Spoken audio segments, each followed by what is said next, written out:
Hello বন্ধুরা, আসসালামু আলাইকুম। পাপড়ি মাশরুম অ্যান্ড অ্যাগ্রো ফার্মের পক্ষ থেকে সবাইকে শুভেচ্ছা। আশা করি সবাই ভালো আছেন।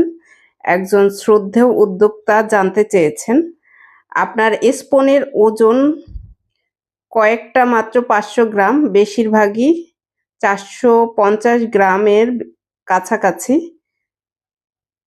এটা হওয়ার কারণ কি? আপনারা বলে থাকেন স্পনের ওজন 500 গ্রাম। আপনি হয়তো নতুন তাই বুঝতে পারছেন না বা জানেন না, এটা স্বাভাবিক হতেই পারে। একটা স্পুনের ওজন 500 গ্রাম করেই বানানো হয়।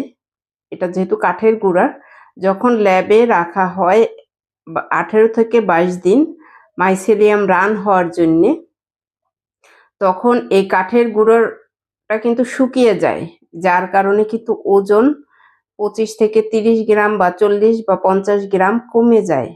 এটা স্বাভাবিক একটা নিয়ম। আপনি হয়তো জানেন না, তাই হয়তো বুঝতে পারেন না।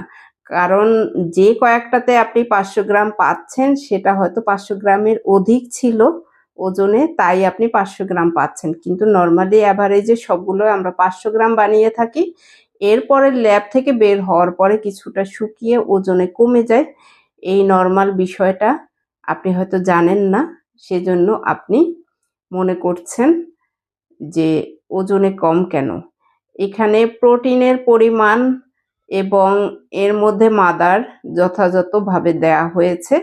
আপনার উৎপাদন আপনি দক্ষতার সাথে চাষ করলে সঠিকভাবে পাচ্ছেন কিনা সেই বিষয়টা আপনি খেয়াল করেন। আশা করি ভিডিওটি দেখে উপকৃত হবেন এবং যারা জানতেন না তারাও জেনে নিতে পারবেন। ভালো থাকুন, সুস্থ থাকুন এবং নিজ ঘরে ঘরে মাশরুম চাষ করে নিজের পুষ্টির চাহিদা মিটিয়ে তুলুন। ভালো থাকুন।